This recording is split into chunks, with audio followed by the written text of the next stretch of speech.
Santiago capítulo 2, versos del 14 al 26. Nuevamente, cuando lo encuentren, les voy a invitar a que puestos de pie hagamos la lectura de este pasaje de la Escritura. Santiago capítulo 2. Una vez a una persona que no era cristiana, antes Visión Mundial, una vez me invitaron a dar un devocional allá en San Luis Potosí. Y una particularidad que tiene o tenía, espero que todavía la siga teniendo Visión Mundial, era que la gente que participaba con ellos, fueran o no cristianos, participaban de los devocionales. Y entonces, pues había gente que no era cristiana, pero de todas maneras participaban. Y les decía, vamos a buscar el libro del profeta Miqueas. Y el otro, buscando Miqueas, y no encontraba Miqueas, ¿verdad? O sea, era Miqueas, no Miqueas, ¿no? Entonces, bueno. Santiago capítulo 2, versos del 14 al 26, ¿ya lo tenemos? Vamos a leer de forma alternada, yo inicio el 14, ustedes el 15, así hasta que todos leamos el verso 26. Dice así: hermanos míos, ¿de qué aprovechará si alguno dice que tiene fe y no tiene obras? ¿Podrá la fe salvarle? Y si un hermano o una hermana está en alguno y tiene necesidad del mantenimiento de cada día, y alguno de vosotros les dice, id en paz, calentaos y saciaos, pero no les dais las cosas que son necesarias para el cuerpo, ¿de qué aprovecha? así también la fe, si no tiene obras, es muerta en sí misma.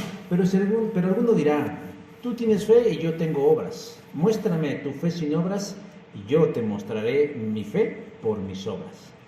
Tú crees que Dios es uno y bien haces, también los demonios creen y tiemblan. Mas, ¿quieres saber, hombre vano, que la fe sin obras es muerta? No fue justificado por las obras Abraham, nuestro padre, cuando ofreció a su hijo Isaac. ¿No ves que la fe actuó juntamente con sus obras y que la fe se perfeccionó por las obras? Y se cumplió la escritura que dice, Abraham creyó a Dios y le fue contado por justicia y fue llamado amigo de Dios. Vosotros veis, pues, que el hombre es justificado por las obras y no solamente por la fe. Asimismo también Rahab, la ramera, no fue justificada por obras cuando recibió a los mensajeros y los envió por otro camino. Todos, porque como el cuerpo sin espíritu está muerto, así también la fe sin obras está muerta. Amén. Tomen sus lugares, por favorcito. ¿Qué se celebra el 31 de octubre? ¿Cómo no hay? No se aproveche de mi dislexia cronológica. ¿Qué se celebra el 31 de octubre? Si me dicen que Halloween. No es el Halloween.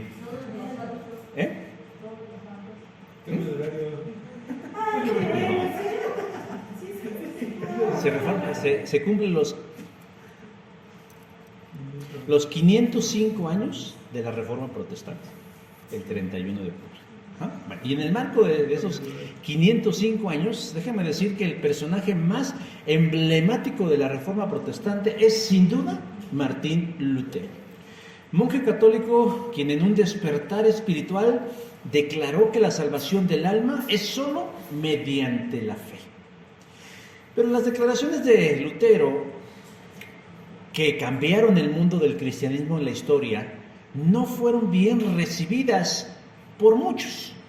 Y al día de hoy todavía hay quienes son detractores de Martín Lutero y de su obra reformante de la fe cristiana. Por eso, a lo largo de la historia se ha querido denostar la imagen de Martín Lutero, descalificándolo y también a la obra de la Reforma. Uno de los ataques más conocidos a Lutero y a la doctrina de la gracia es afirmar que Lutero es promotor del pecado, es decir, que él insta a que las personas se mantengan en su condición pecadora. Esto es bajo el argumento de que se dice dentro del protestantismo que se es salvo sin obras, pero que se puede vivir bajo la gracia divina sin ninguna consecuencia. Pero ¿de dónde surge esta idea distorsionada acerca de la salvación por gracia? se la adjudican a Lutero a través de una carta que él escribió a un amigo suyo, el teólogo Felipe Melanchthon, en agosto de 1521.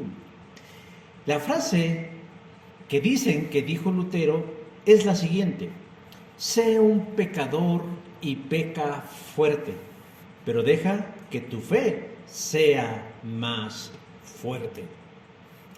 Así de primera instancia, pareciera que Lutero anima a seguir pecando y a descansar en que la fe por sí misma los salvará.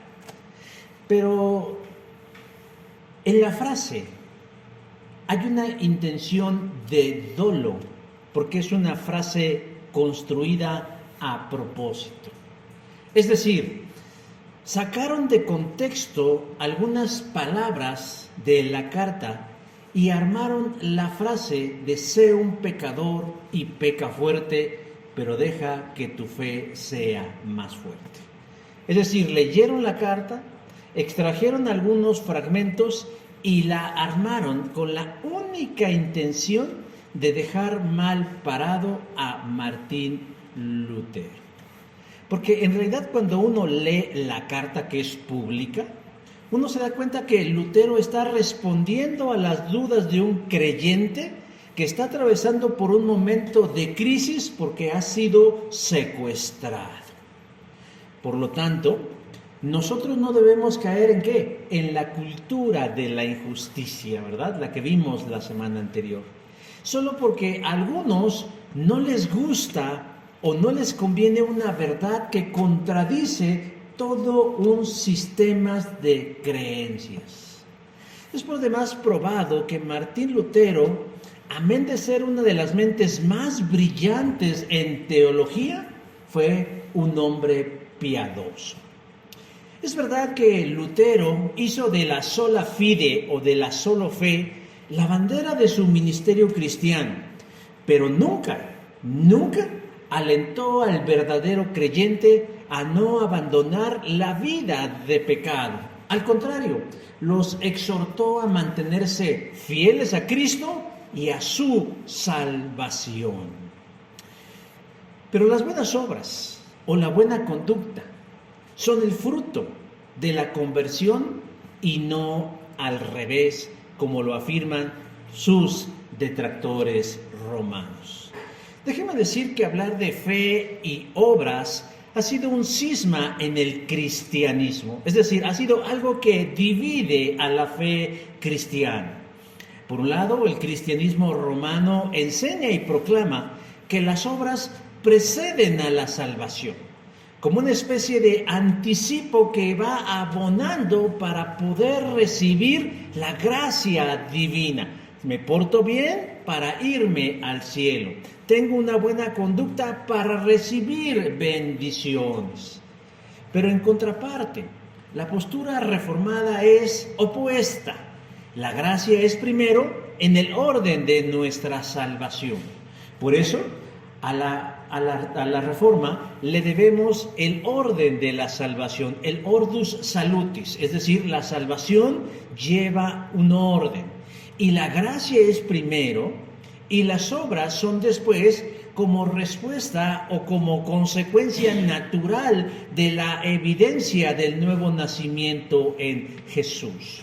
Pero esta polémica de obras y fe no ha quedado únicamente entre católicos y protestantes, sino que aún dentro de los protestantes existen también divisiones y diversos puntos de vista, específicamente con los pentecostales, quienes sin dolo le dan a las obras un valor definitorio para la salvación, pero no para alcanzar salvación, sino para no perder la salvación.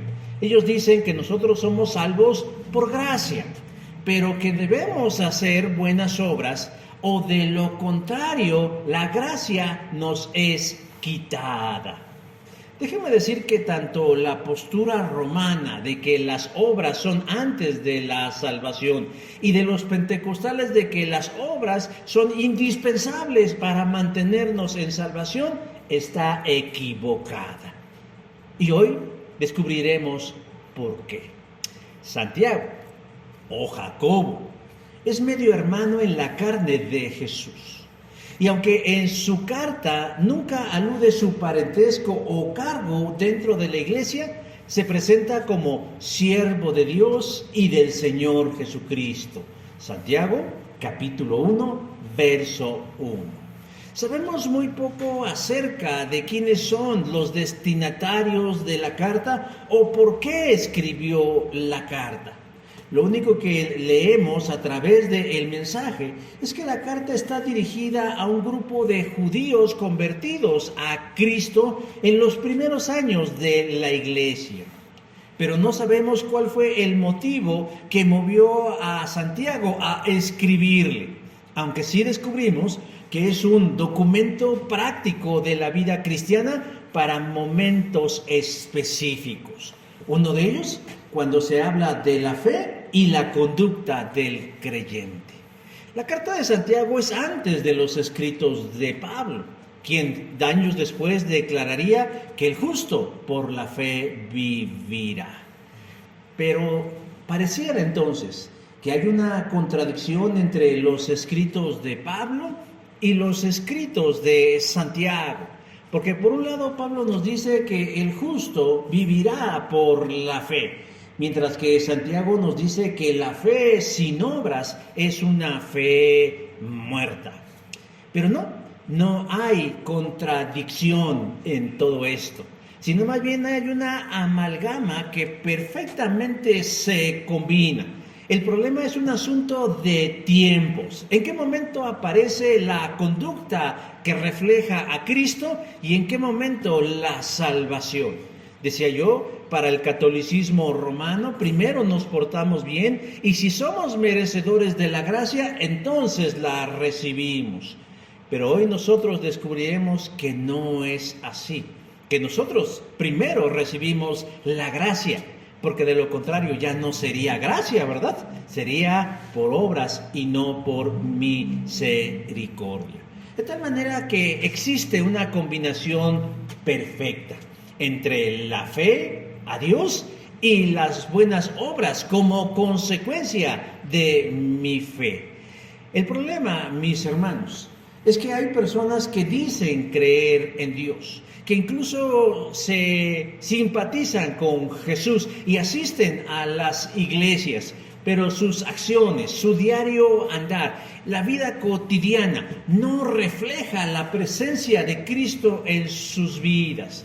De tal manera que, contraria a toda corrección política, podríamos decir que tales personas no son salvas. Y ese es un problema grave, es un problema terrible, porque no es un asunto, decía yo hace un rato, de una cuestión de pensamiento o una cuestión de postura, sino una cuestión de el destino a donde irá nuestra alma. Yo por eso hoy quiero, hermanos, que nos adentremos de manera breve a este importantísimo asunto, porque está en juego el destino de las personas, que pudieran creer que son algo cuando en realidad tal vez no lo son. Identifiquemos 3 elementos de esta combinación perfecta entre fe y obra que Santiago nos enseña. La primera de ellas, hermanos, nos dice que la combinación perfecta entre fe y obras es una evidencia contundente de nuestra salvación. Versículo 14 dice, ¿podrá la fe salvarle? Antes de entrar propiamente al texto, quisiera hacer una aclaración. Si bien es cierto que Martín Lutero fue una de las mentes más brillantes en teología y en filosofía, esto no lo exime de haber cometido errores. Y uno de sus errores fue que durante el proceso de traducción de la Biblia al alemán, que era su lengua nativa, él en el texto de Romanos 1:17 le añadió una palabra, la palabra solo, quedando de la siguiente manera: el justo solo por la fe vivirá. De tal manera que hoy en día, ¿cómo le llaman a esto que dicen que nunca existió, pero que a veces lo recordamos como si existiera? ¿Alguien sabe?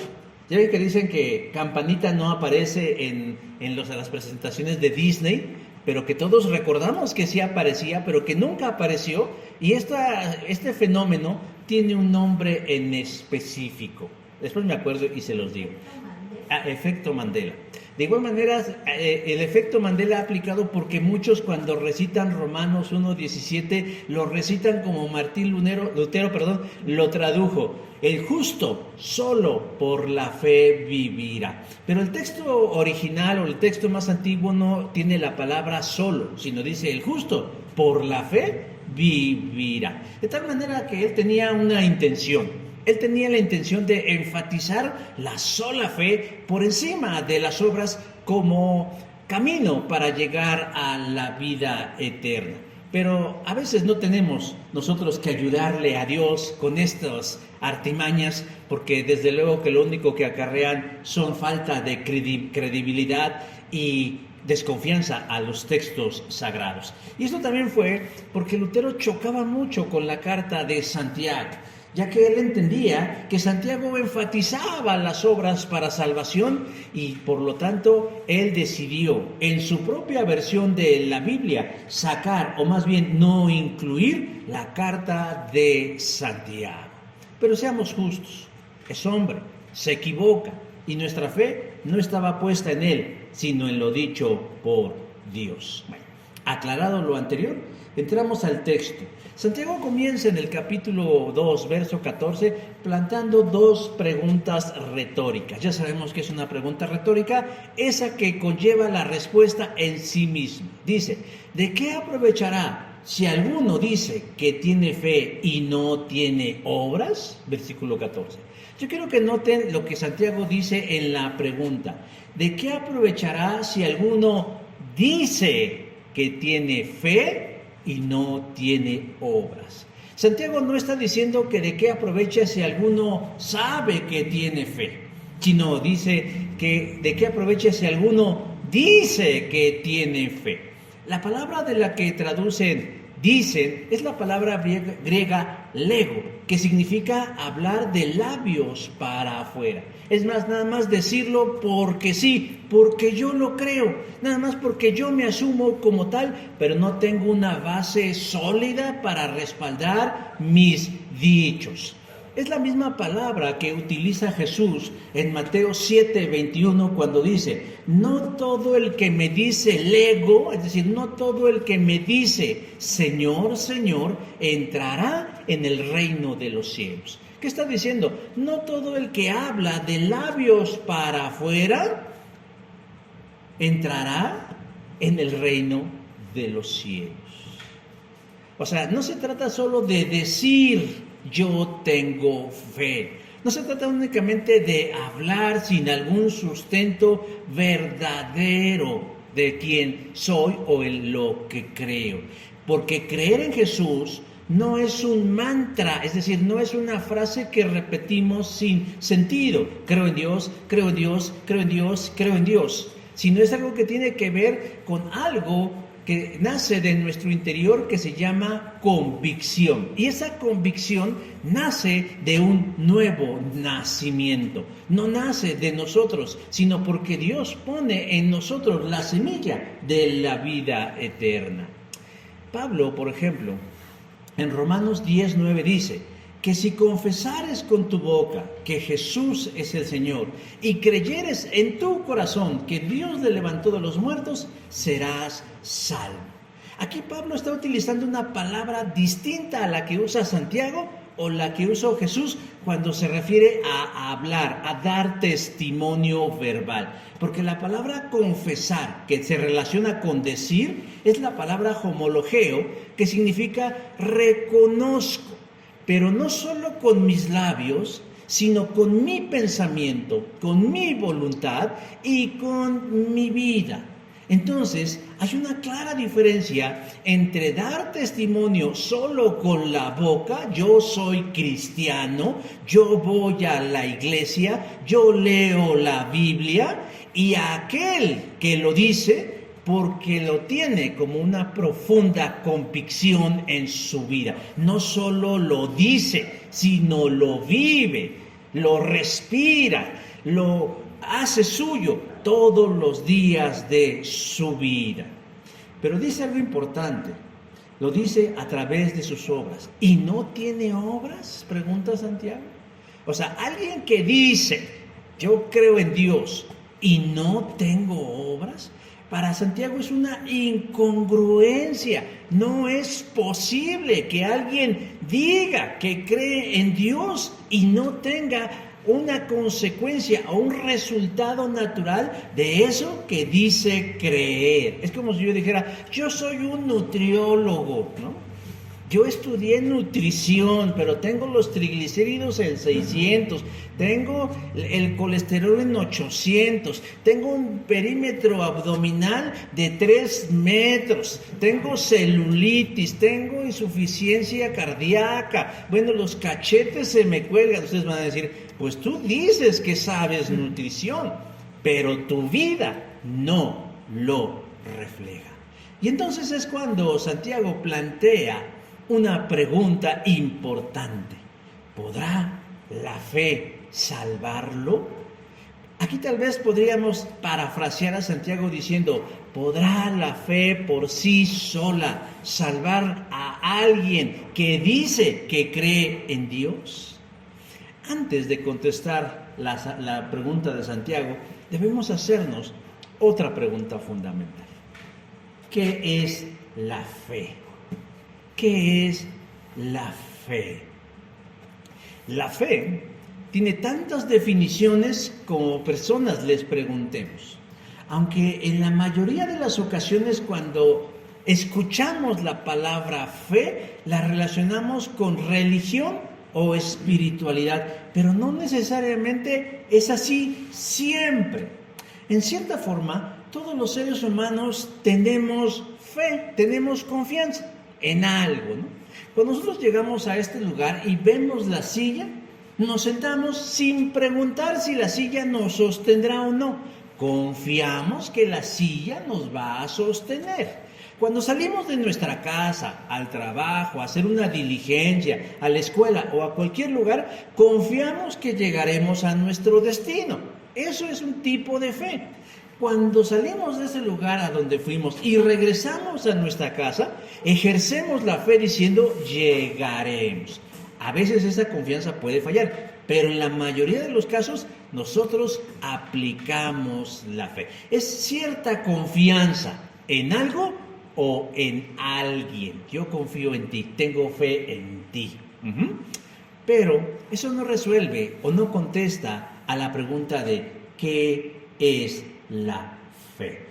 Para algunos la fe solamente es un convencimiento intelectual. Sé algo y actúo en consecuencia a eso que sé. Y podríamos decir que este es un tipo de fe natural, porque todos la poseemos. Es natural que todos tengamos fe.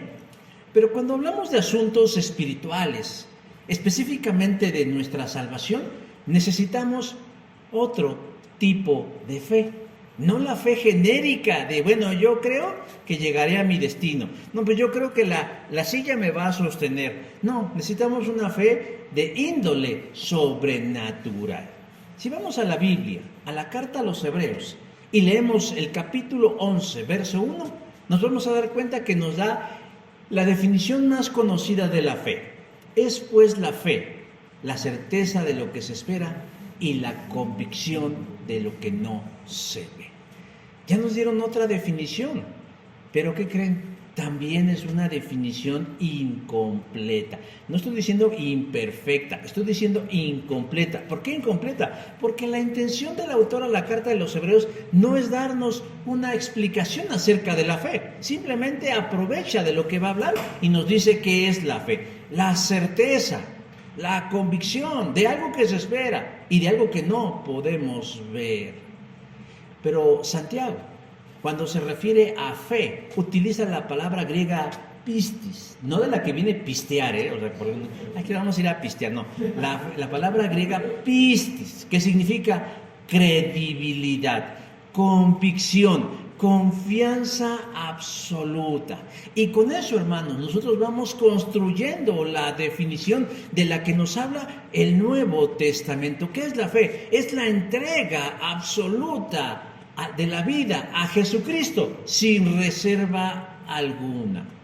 Nosotros, para salvación, necesitamos una fe de esa naturaleza, no una fe genérica, no una fe natural, necesitamos una fe sobrenatural. ¿Y qué cree? Que esa no la podemos producir, esa nosotros no la podemos crear, esa nosotros no la podemos transferir, ese es que es un don de Dios. Dios es el que nos da la fe sobrenatural para creer en Él. Por lo tanto, tener fe en Jesús no es saber quién es Jesús. No es identificar a Jesús en un texto.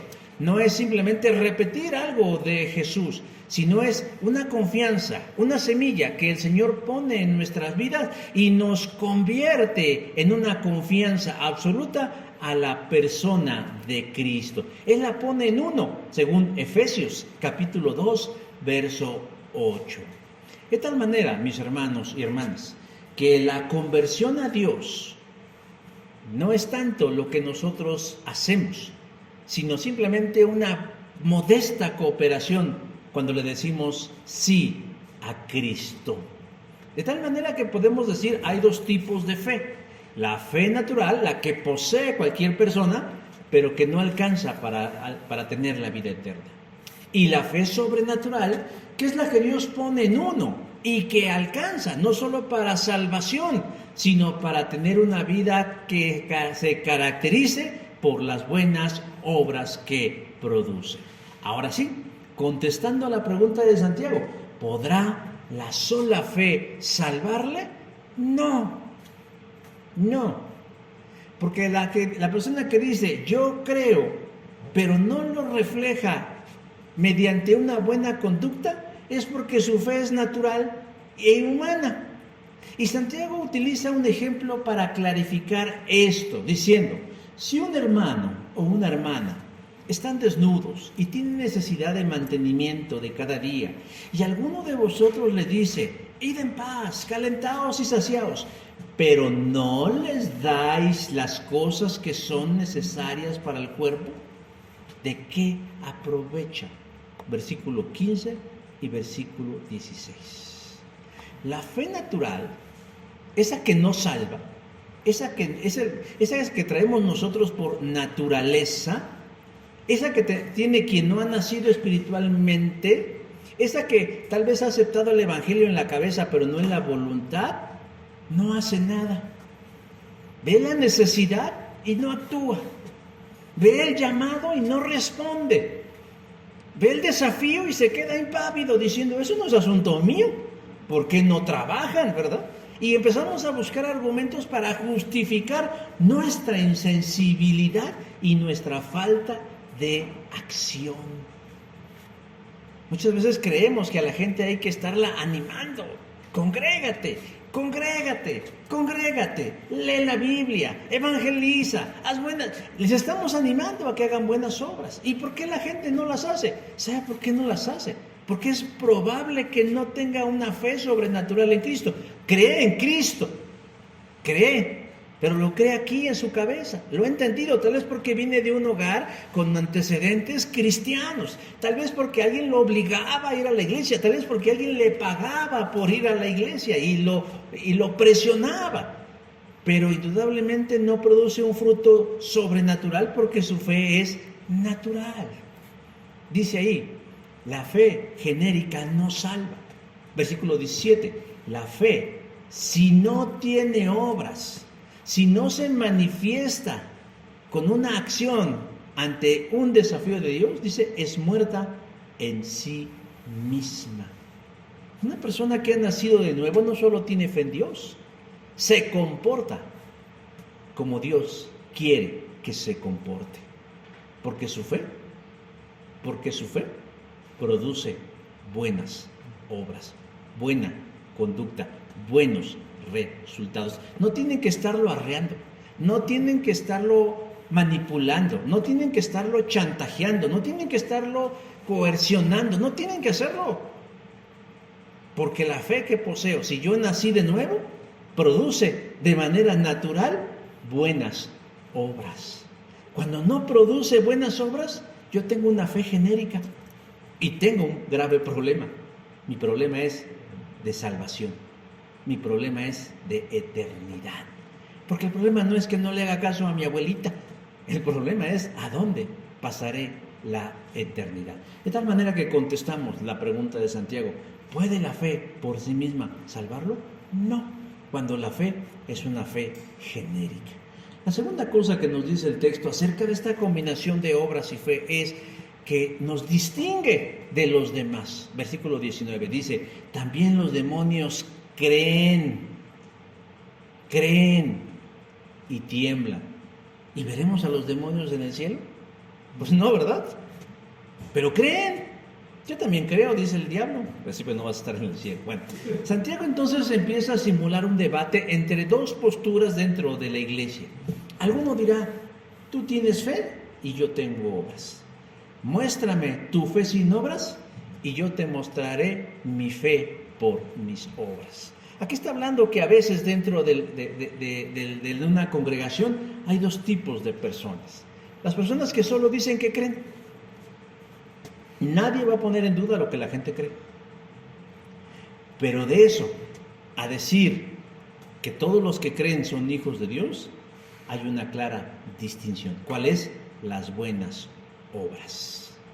A veces en el afán de ganar almas, entre comillas, ganar almas, porque no gana nada, hemos reducido el evangelio. O sea, lo hemos hecho chiquito. Y se predica con la única intención de que la gente repita como loro la oración de fe para salvación.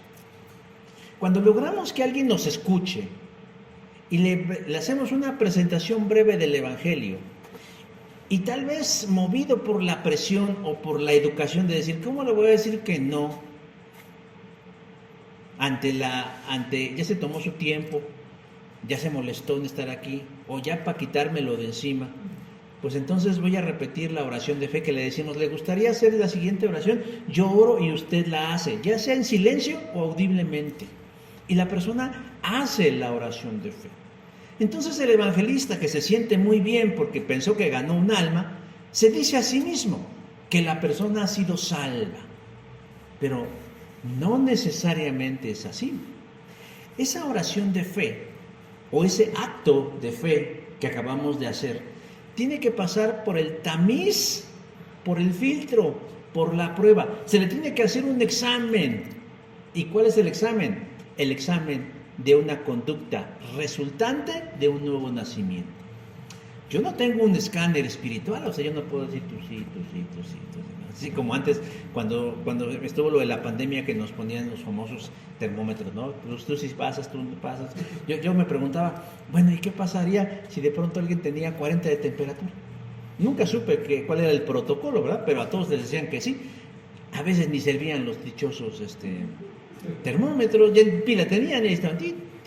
Bueno, yo no tengo un escáner, hermanos, para poder probar si alguien es cristiano o no, así simplemente. Pero también es algo importante. Si existiera el escáner, yo les aseguro que no faltarían los comodines. ¿Saben ustedes quiénes son los comodines? Son esas personas que siempre están en todos los ámbitos de la vida y no quieren incomodar a nadie. Y quieren quedar bien con todos.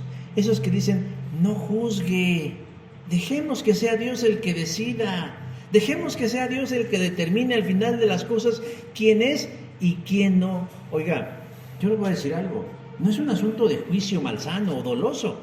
Es una preocupación genuina darme cuenta si la gente que tengo bajo mi responsabilidad ya resolvió su principal problema, que es su destino eterno. Eso es lo más importante para mí. Más allá de si se aprende en la Trinidad, o si se aprende en un método de evangelismo, o cuántos libros tiene la Biblia, todo eso que también es bueno.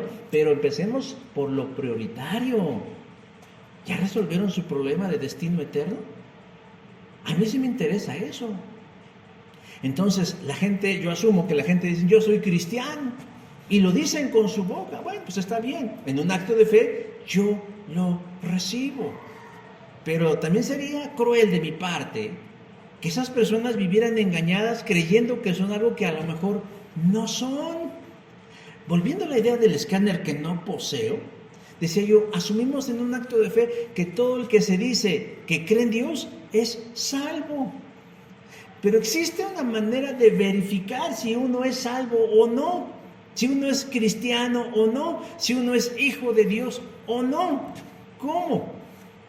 A través de las acciones, de las buenas obras y de la conducta, resultado de una conversión a Cristo. Ese es el sello distintivo de ser un hijo de Dios, no lo que sabe acerca de Dios, sino cómo se conduce después de haber recibido a Cristo. No es lo que dices lo que te hace cristiano, es lo que haces como resultado de un nuevo nacimiento. Yo recuerdo que alguien decía, no, es que mi hijo ya se bautizó, ¿no? Ah, pues qué padre. Y siempre que podía sacaba a referencia el bautismo de su hijo. Digo, y aquí sí no voy a juzgar, solo voy a describir, pero pues el hijo no era un precedente de fe y piedad, no solo no iba a la iglesia, no. Pues en el mundo andaba y en las peores compañías y con las peores conductas. Pero cuando se tocaba el tema de la salvación, este padre amoroso, en su papel de padre decía, pero él ya se bautizó, vamos, como si el bautismo fuera como la garantía de que él ya iba a estar en el cielo. No, mi hijo, no, él tiene que nacer de nuevo. Y como consecuencia de su nuevo nacimiento, debe manifestar el carácter de Cristo día con día, esforzándose. No hablo de perfección, hablo de disposición. Decía yo hace un rato, si alguien no tiene ganas de leer la Biblia, yo lo pensaría. ¿Soy salvo?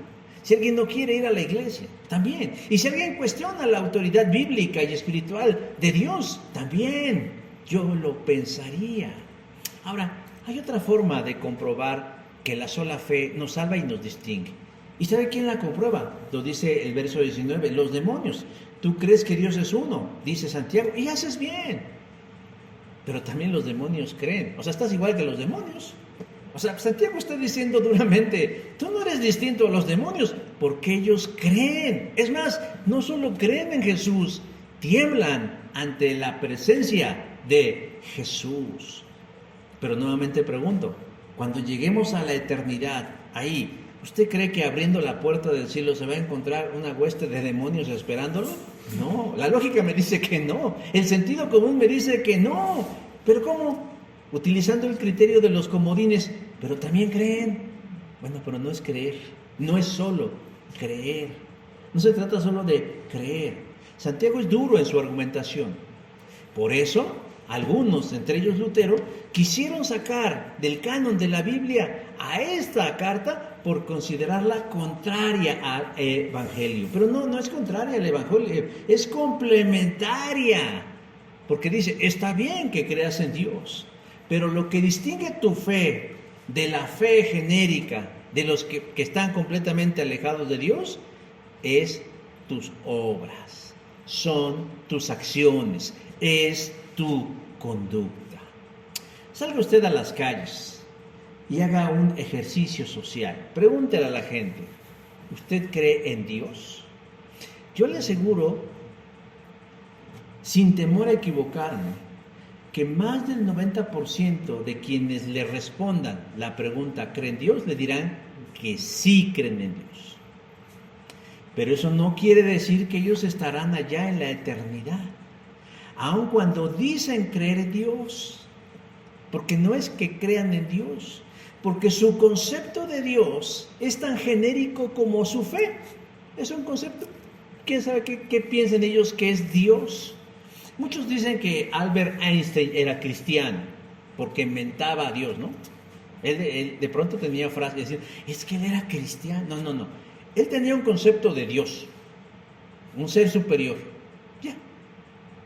Ese era su concepto de Dios de Albert Einstein. Él no creía en Dios, el Dios de la Biblia, el Dios de Jesucristo. Él no creía en eso. Él no tenía esa fe, igual que Charles Darwin, que también es alguien que tenía una fe genérica en Dios. Y yo no creo que los vayamos a ver en el cielo, si no tenían una fe que producía buenas obras. Ahora, vamos a hacer más difícil el asunto. Vamos a imaginar que hacemos este mismo ejercicio ya no en la calle. Vamos a hacerlo en una iglesia cristiana evangélica. Yo le aseguro que el 100% va a decir que cree en Dios. Es más, hasta se ofenderían, dirían, ay, pues cómo, hasta me ofende. Pues, aunque se ofenda, que alguien me diga que cree en Dios, tampoco es garantía de que es salvo. ¿Cuál es la evidencia? La manera en cómo conduce su vida, la manera en cómo se relaciona con su familia, con sus vecinos, con sus amigos, en su trabajo, en su escuela. Alguien que tiene disposición, alguien que no arma olas en donde se mueve. Todos hemos escuchado estos testimonios de, es que dice que es cristiana y es la chismosa de la colonia. Es que dice que es cristiano, pero se roba las cosas de la oficina. Dice que es cristiano y cuando se murió su madre no vino ni siquiera a echarle una flor. Y así, ese tipo de cosas. Entonces no es lo que decimos lo que realmente demuestra nuestra salvación, sino las cosas que hacemos. Si manifestamos los valores y los principios del reino de Cristo. Así que ustedes se van a encontrar a algunos personajes, particularmente de la farándula, diciendo, yo soy cristiana, ¿no? O yo soy cristiano. Pero vean sus acciones, vean sus actos. Eso refleja el carácter de Cristo. Alguien va a decir, wow, mi hermana Ninel Conde, ¿verdad? No, pues ya quisieran muchos una hermana así, pero la verdad no es lo que ella dice y siempre está envuelta en escándalos y siempre se pone en duda su credibilidad, su honorabilidad, muchas otras cosas acabadas en idad de esta persona, porque no es que ella diga que es cristiana, es lo que hace, lo que verifica que es cristiana. Cuando yo iba en la universidad, bueno, en la primera universidad, conocí a pocos creyentes, entre ellos a mi esposa y a ella. Y yo decía, son cristianas. No bastaba estar pegado del APA con ellas para darme cuenta, pero eran pocos cristianos. Una vez quisimos hacer un grupo de estudio y eran pocos pelos, pero bien peinados. Cuando yo me hice cristiano, de pronto así, hermanos, como gremlins, así, que les echaron agua, salieron, dijeron, yo también soy, no, pero me lo decían aquí, yo también soy cristiano. Pues yo creo que les daba vergüenza porque no parecían cristianos. Yo con algunos de ellos fui a prácticas, hicimos trabajo fuera de las aulas y siempre eran los que estaban involucrados en el relajo. Ojo, no estoy diciendo que divertirse sea mal, pero una cosa es ponerse una guarapeta y correr desnudo por los hoteles y nadar en las albercas y luego decir que eres cristiano. Estos no son de la secreta, hermanos, son del engaño. Porque no es que ellos digan que son cristianos, sino su conducta realmente manifiesta quiénes son. Ir a la iglesia no siempre o necesariamente se implica ser un hijo de Dios. No nos engañemos, dice Santiago, la fe sin obras es muerta. Ahora, Martín Lutero dijo una frase que a mí me gustó mucho: el que teme a Dios hará el bien. Y esto lo digo porque de pronto existe un temor en las iglesias y en los cristianos comprometidos. Cuando le hablamos a la gente de la gracia y decimos, ¿no será que cuando a la gente le hablamos que la salvación es por fe, se dé el caso que digan que sí y después hagan de su vida lo que quieran? ¿No han escuchado ese concepto de que la gente dice, no, es que le compartieron de Cristo y siguió haciendo lo mismo? Entonces pierden su salvación, ¿no? Decíamos hace un rato, eso lo tiene mucho la corriente pentecostal. Si una persona no hace buenas obras, o deja de hacer buenas obras, pierde la salvación. Y yo digo, yo como creyente le puedo fallar a Dios. Yo le puedo fallar a Dios, ustedes le pueden fallar a Dios. Podemos ir caminando y tropezarnos y fallarle a Dios y pecar de una manera grave. Eso, hermanos, no nos descalifica como hijos de Dios. Porque el mantenernos en la salvación, por eso hablamos del orden de la salvación.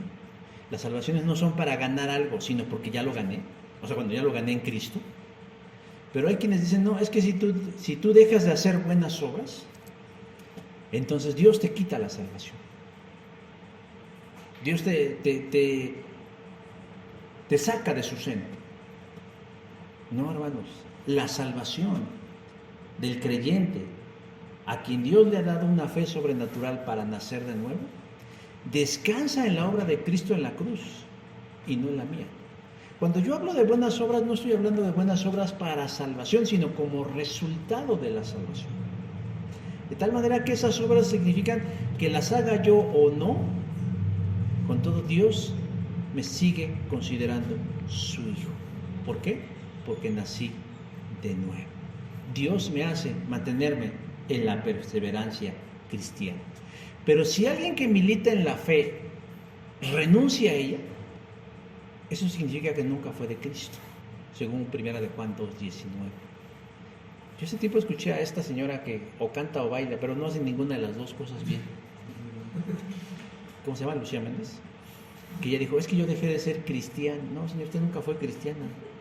Usted simplemente ahí se pegó un rato, a lo mejor ahí estuvo, le gustó y ya. Pero no, nunca lo fue. O sea, ¿para qué anda diciendo por la vida que lo fue? Es más, hasta nos hace sentir mal a los cristianos, o sea, nos da pena que alguien diga que estuvo aquí y se fue. Pero bueno, eso es otra cosa. La tercera cosa que nos dice el texto en relación a esta combinación de fe y obras. Ya vimos que es la evidencia de nuestra salvación, las obras y la fe. Ya vimos que nos distingue de otros, pero también que nos justifica delante de Dios la fe y las obras. ¿Qué dice el verso 25? No fue justificada, refiriéndose a Rahab, por obras cuando recibió a los mensajeros y los envió por otro camino.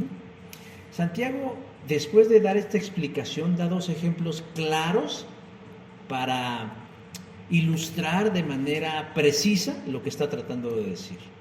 Primero dice ahí en el verso 20, pregunta, ¿quieres saber, más quieres saber, hombre vano, que la fe sin obra es muerta? Yo estaba leyendo otras versiones de la Biblia y dice así, no seas tonto, la fe sin obra es muerta. O sea, ¿cómo se refiere el apóstol a las personas que creen que la sola fe puede salvarlos? Les dice tontos. ¿Y qué es un tonto? Pues alguien que no le funciona bien el coco, ¿eh? O sea, no tiene la capacidad cognitiva suficiente. Me gusta más, para no sonar tan agresivo, como lo traduce la Reina Valera cuando le dice hombre vano, que también podría ser hueco o vacío, superficial o frívolo. Y entonces él hace una referencia primero a Abraham, afirmando que el patriarca no solo creía en Dios. A Abraham se le conoce como el padre de la fe. Pero la fe de Abraham no se manifestaba únicamente porque él decía que creía en Dios, sino porque su fe actuaba a través de la obediencia. Génesis 22 nos dice que Dios le dijo a Abraham, toma a tu hijo, tu único hijo, Isaac, a quien amas, y vete a la tierra de Moría y ofrécelo allí en holocausto sobre uno de los montes que yo te diré. Abraham confiaba en Dios, ¿no? Creía en Dios, pero además le creía a Dios, porque lo que le está pidiendo Dios a Abraham es a su hijo Isaac, y enfatiza, tu único hijo, pero que además lo amas. ¿Cuánto le costó ese hijo a Abraham? Años de espera, ¿no? Y años de sufrimiento para él y para su mujer. Bueno, pues Dios le está pidiendo a su hijo en sacrificio, y en un sacrificio cruento, que era ofrecerlo en un altar matándolos. Bueno, lo que le está pidiendo Dios a Abraham es duro, y se pone a prueba la fe de Abraham. Y Abraham tenía una fe natural No, Abraham tenía una fe sobrenatural que Dios había puesto en él y no dudó. No anduvo diciendo, ¿qué me querrá decir Dios? Le voy a preguntar a Nacor o a Taré o a mi vecinito qué piensan, como buscando maneras para zafarse de la responsabilidad o del llamado de Dios. No, él confió en el mandamiento divino. Dice Génesis 22:3, Abraham se levantó muy de mañana y tomó consigo 2 siervos suyos y a Isaac y cortó leña para el holocausto. O sea, su fe dejó de ser mental, intelectual, y se volvió una fe activa. Voy a obedecer a Dios, voy a hacer lo que Dios me está pidiendo que haga. Se levantó muy temprano, tomó lo suyo, entre ellos a sus hijos, y todo listo para ofrecer el sacrificio.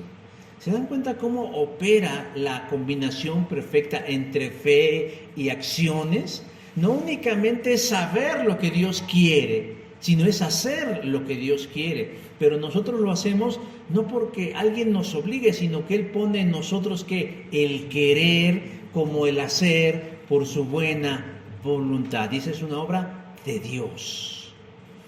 Dice ahí en el verso 22 de Santiago, dice, ¿no ves que la fe actuó juntamente con sus obras? La palabra juntamente es la palabra sinergeo, que significa cooperación. La fe y las obras cooperan para agradar a Dios. Abraham le cree a Jehová y sin dudarlo responde con naturalidad a su fe. Cuando van en el camino, el niño Isaac le pregunta, Padre, ¿dónde está el cordero para el holocausto? Versículo 7 de Génesis 22. Y su padre le responde, Dios proveerá del cordero para el holocausto, hijo mío. ¿Qué entienden ustedes cuando Abraham le dice, Dios proveerá del cordero para el holocausto? Yo estoy casi seguro que la mayoría cree que Abraham pensaba que Dios le iba a dar un cordero. ¿Y qué cree que no? Sino que no le quiso decir a su hijo, tú eres el cordero. Tú eres el cordero. O sea, tú eres el sacrificio. O sea, él no tuvo el corazón para decirle a su propio hijo que él es el que iba a ser sacrificado en el altar de Dios.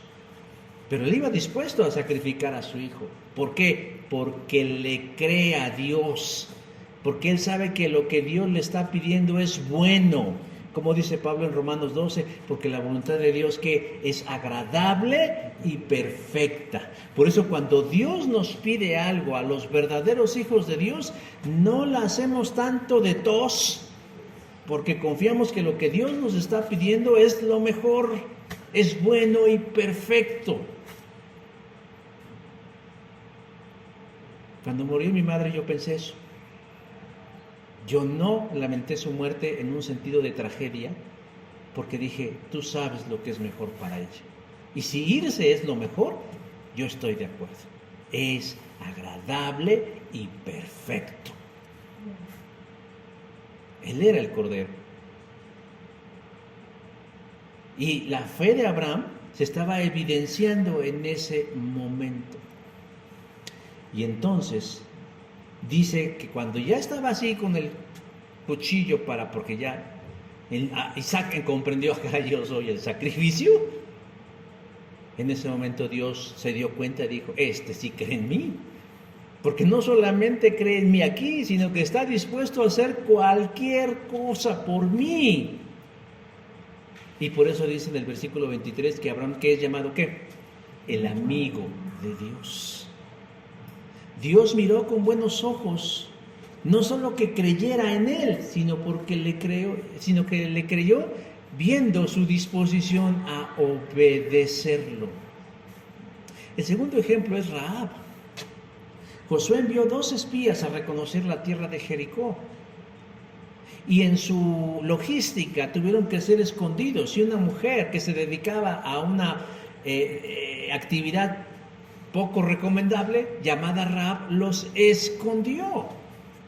Y en Josué capítulo 2, verso 9, dice que Rahab les confesó a ellos, a los 2 espías, que tanto ella como su familia creían en el Dios de ellos y en su voluntad.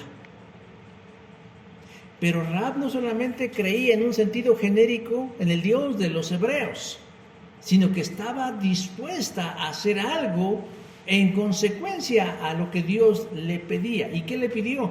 Esconde a los israelitas en tu casa y que después puedan huir con libertad. Josué capítulo 2, versos 3 y versos 4. ¿Se dan cuenta de la combinación nuevamente? La fe de esta mujer y las obras. ¿Y cuál fue la consecuencia de esa combinación en esa mujer, de su fe y de sus obras? ¿Saben qué fue? Su salvación. Porque en Josué capítulo 6 dice que Josué les dijo: entrad en la casa de la mujer y haced salir de ahí a la mujer y todo lo que fuere suyo. Y más adelante dice: mas Josué salvó la vida de Rahab y a la casa de su padre y a todo lo que ella tenía, y habitó ella entre los israelitas. ¿Por qué? Por cuanto escondió a los mensajeros que Josué había enviado a reconocer en Jericó. Josué 6:25. ¿Fue acaso la fe de Rahab una fe pasiva? Yo creo en Dios. No, es una fe que se accionó con la obediencia, con obras, escondiendo a los mensajeros bajo el riesgo de que fuera descubierta y juzgada por sus propios connacionales. Por eso, ¿qué dice el versículo 22 de Santiago acerca de la fe? La fe se perfeccionó, ¿por qué? Por las obras. Nuestra fe es perfecta, hermanos, cuando hacemos la voluntad de Dios. Cuando no solamente la sabemos, sino la llevamos por práctica. Y Santiago termina la sección de su carta diciendo de manera tajante: el cuerpo sin espíritu está muerto. Así también la fe sin obras está muerta. El pensamiento de Santiago no es contrario al de Pablo, sino se complementa. Actúan, como decíamos hace un rato, en sinergia, en cooperación. Pues la fe y las buenas obras actúan como una buena amalgama. La teología católica dice que las obras contribuyen a la salvación. Dicen, si tú haces buenas obras, es probable que te salves. No lo pueden ni asegurar, es probable que te salves. Y eso es mentira. Pensar de esta manera es creer que uno sin Cristo se puede salvar. Y eso es contrario a la teología de la Biblia. Por eso el profeta Isaías dice: todos estamos infectados por el pecado y somos impuros. Cuando mostramos nuestros actos de justicia ante Dios, no son más que trapos sucios. Isaías 64:6. A raíz del pecado, mis hermanos, cualquier acción que nosotros tengamos, aun con la mejor de las intenciones, queda descalificada. Luego entonces, las obras sin fe, por sí solas, no nos acercan a Dios. En comparación, creer en Dios y no demostrarlo en la naturalidad de nuestra conducta, tampoco produce salvación. Debe ser la combinación de ambos elementos, en el orden de Dios. Primero, la fe en Él, una fe sobrenatural y salvífica, y como resultado de ella, la disposición a las buenas obras. Y son evidencia contundente de que somos salvos. Por eso un hijo de Dios no tiene conflicto en obedecerle a Dios en sus mandamientos. Si el Señor nos dice brinca, brincamos. Si el Señor dice para la derecha, tú vas para la derecha. Si el Señor dice arriba, arriba. Si el Señor dice atrás, atrás. No tenemos ese problema. Por eso a un hijo de Dios no le causa conflicto obedecer a Dios en sus mandamientos. Pero si alguien está luchando o cuestiona la voluntad de Dios, debe preguntarse a sí mismo si en verdad ha nacido de nuevo, si en verdad es hijo de Dios, si en verdad ha resuelto el mayor problema que tiene en la vida y resolverlo, porque tiene solución. ¿Cómo? Amigándonos con Jesucristo para salvación y permitir que su Espíritu obre en nosotros. Pero quienes ya estamos en el camino y no tenemos conflicto con eso, nosotros podemos decir con gran confianza que opera en nosotros la perfecta combinación de fe y, como resultado de la fe, buenas obras que manifiesten el Dios en el que creemos y la voluntad de este Dios. Amén. Vamos a ponernos de pie, hermanos, para orar. Señor Dios, yo te doy gracias en esta hora, porque pese a mis limitaciones de comunicación y a lo difícil del asunto, Señor, yo sé que tú obrarás tu perfecta voluntad y tu revelación perfecta en la vida de quienes oyen estas palabras. No por mí, Señor, ni para mí, sino como dice el Salmo 117, a tu nombre sea la gloria. Permite, Señor, que tengamos claridad de nuestra vida, pero sobre todo de nuestra vida en Cristo, y que ayudemos a otros a poder encontrar el camino verdadero, el camino de la salvación, el camino de la vida, el de la vida eterna. A veces es tan sutil la línea que nos separa del error, pero permítenos, Señor, en Jesús, en Cristo nuestro Señor, el poder hacerlo de la mejor forma. Bendice a tu iglesia, Dios es amor, a todos los que estamos hoy aquí reunidos, y permite, Dios, que seamos esa combinación de fe y buenas obras, para que tú siempre quedes bien presentado delante de los demás. Gracias, Señor Jesús, en tu maravilloso nombre. Amén. Amén. Gracias, hermanos.